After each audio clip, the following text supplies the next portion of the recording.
Hello friends, welcome back to my channel. আমরা কিন্তু বাংলায় একটা কথা অনেকেই শুনেছি, সেটা হলো মাছে ভাতে বাঙালি। কথাটা কিন্তু একেবারেই সঠিক, কারণ বাঙালি আর মাছ ভাত খায় না এমন মানুষ হয়তো খুব কমই আছে।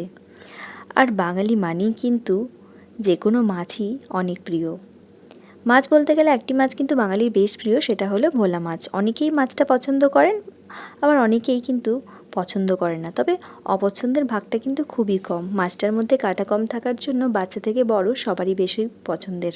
তো আজকে বানাচ্ছি ভোলা মাছ দিয়ে দারুণ মজার একটা রেসিপি। ভোলা মাছের খুব সিম্পল একটা রেসিপি, অথচ খুব সুস্বাদু খেতে হয় এই রেসিপিটা। ভোলা মাছের সর্ষে দিয়ে কাঁচা লঙ্কা বাটা দিয়ে ঝাল বানাবো।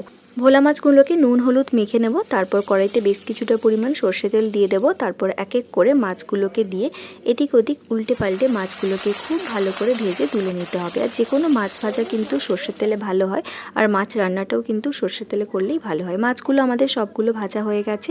এবার যেই কড়াইতে মাছটা ভেজেছিলাম সেই কড়াইতে আরও কিছুটা সর্ষের তেল দিয়ে দিলাম, তারপর কাঁচা লঙ্কা আর কালো জিরের ফোড়ন দিয়ে দিলাম। এবার এর মধ্যে দিয়ে দেবো সর্ষে, পোস্ত, কাঁচা লঙ্কা বাটা। সর্ষের পরিমাণটা একটু বেশি দেওয়া আছে, আর সাথে পোস্ত কিন্তু প্রায় 1 থেকে 2 চামচের মতো দেওয়া আছে। জল দিয়ে কাঁচা লঙ্কা দিয়ে একটা মিহি পেস্ট করে বানিয়ে নিয়েছি। তোমরা চাইলে কিন্তু বাজারে প্যাকেট যে সর্ষে পাওয়া যায় সেটাও দিয়ে বানাতে পারো। তারপর দিয়ে দিচ্ছি পরিমাণ মতো জল, আর দিয়ে দিচ্ছি পরিমাণ মতো লবণ।